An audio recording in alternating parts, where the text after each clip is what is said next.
Okay, we're headed home.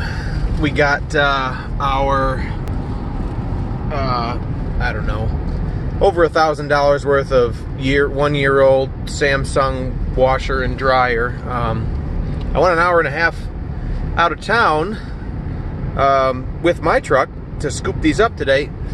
So I've been on the lookout. And if you don't jump right on, because the thing is they're bulky, and if people are moving far away, it's usually cheaper to sell them and get into some new ones, especially if people rent, etc. That's the situation as far as I know.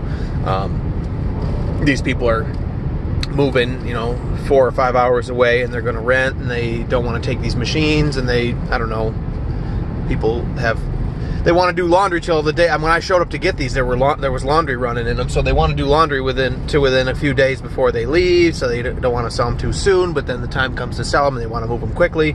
Anyway, you can really make out if you are careful. It remains to be seen whether these have an issue. They were running when I was there, allegedly, I saw them running no problem. If people were really crooked, I suppose they could have set that all up to make it look like they work no problem. I don't know. We'll see. With my luck, it's a 50-50 crapshoot. That's not really the point of this video.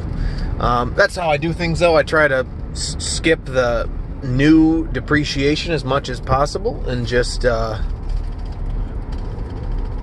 take advantage of something that was nice last year for less than half the price. So anyway, $400 for, I don't know, probably $1,200 worth of stuff by the time you had it, taxes on it and stuff like that, but $400 cash. Well, my wheel fell off, as you saw, on the way down, so I had to call and get a tow to a shop where they are going to make the repairs. I called the shop that last worked on the truck and said, hey, my wheel came off. So they said, bring us the receipt from getting the work done out of town, and we could probably work something out. And so it'll be like $370 to have the work done, he told me. It'll be done tomorrow. I had to rent a U-Haul overnight. I first called Enterprise down the street, but in fact, what actually happened was I called their third-party scheduler or whatever, and they said, no problem, there's, a car down the street. But that was way illegal, but what am I saying? They said, okay, we're all set. We're going to forward your call to the people down the street for you to finish up. I called down there, or I was connected to the Enterprise down the street, and lo and behold, they didn't have a single vehicle, he said. Well, I have vehicles, he says, but 9 people are supposed to come get them today, so they're all spoken for. If you want to wait around an hour toward the end of the day, if people haven't shown up yet, I'd feel comfortable giving you one of the vehicles instead. And I said, I'm not going to wait another hour getting closer to the end of the day just to find out you can't help me out. So he said, well, there's nobody else, I'd tell you if there was somebody else. So I hung up and said thank you and, let him go. But then I looked and immediately found a U-Haul, and they had a pickup truck, and I was on my way in no time. So I don't know what kind of bullshit lies. This is like a nostalgia trip now. I avoided highways on the way home. When I was a kid, we used to go to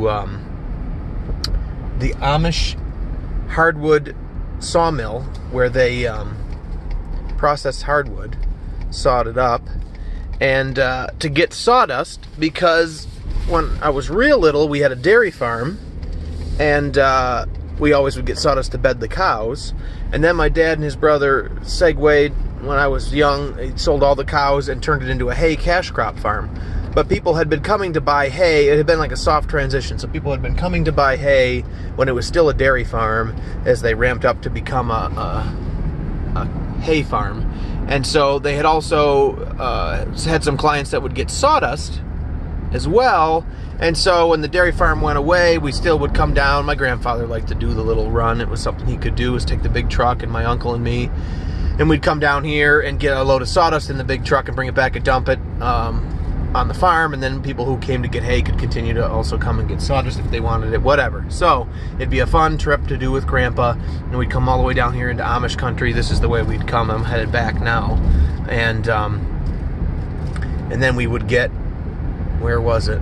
Up here on the left, there was one of the stands we would stop. You'd have to get Amish bread, but I'd sometimes get a big donut or something like that, which is what I was in it for. But we would always stop in Kennedy too, and we would deliver hay later on. The town behind me that I went through on my way back. Yeah, this was the Amish place that we would stop. Jeez, I haven't been past here in 20 years. There was a little shack by the road. This must be still Amish. No baked goods there. Everything, that's where we would stop. I gotta make a left up here, but I just went through the town that when I was a little bit older and we would make hay deliveries and we went through this town, we'd always stop at the little Surefine franchise grocery and we'd get no-bake cookies. At the time they were they made them there, you know, and you got a little wax paper and you took them out of the showcase and you got as many as you wanted and you rang them out. Now they're in a plastic little clamshell thing, but I still got some no-bake cookies in Kennedy for old time's sake. And so I'm making the most of it, I guess. I don't really know what this YouTube channel is turning into anymore. I do so many of these silly trips and handle this random shit and try to tell a funny story about it later, but it doesn't quite translate. I don't know if this is any better now that you're just looking in the sun. But it's fun for me. There's probably nothing for anybody else to see here, but I haven't done this trip. I haven't cruised on these streets, like I said, in 20 years. My grandfather passed away in 2010. My uncle passed away before that, actually, 2009 or 8? 7. I forget now, 2007? Anyway, so when I was in college, everything sort of changed, and it just, you don't notice. Next thing you know, another decade goes by. You know, but I hadn't done this since 97, 98, maybe 99. I don't know. So, just fun trying to make the most of this trip. I got some no-bake cookies. I got the washer and dryer. Hopefully my local shop covers my expenses for this little situation and it doesn't turn into, because I'm out. I'm in for almost $200 for the rental. I spent the $400 on the machines. $375, I guess, for the fixing of the truck and the gas, and I had to buy a charger, and then I came all the way out with the charger, and it didn't, truck, nowhere to be found in this F-150 was there USB, so it's $15 for this 8-foot, ostensibly high-end USB-C cable. Who knows what the fuck it actually is.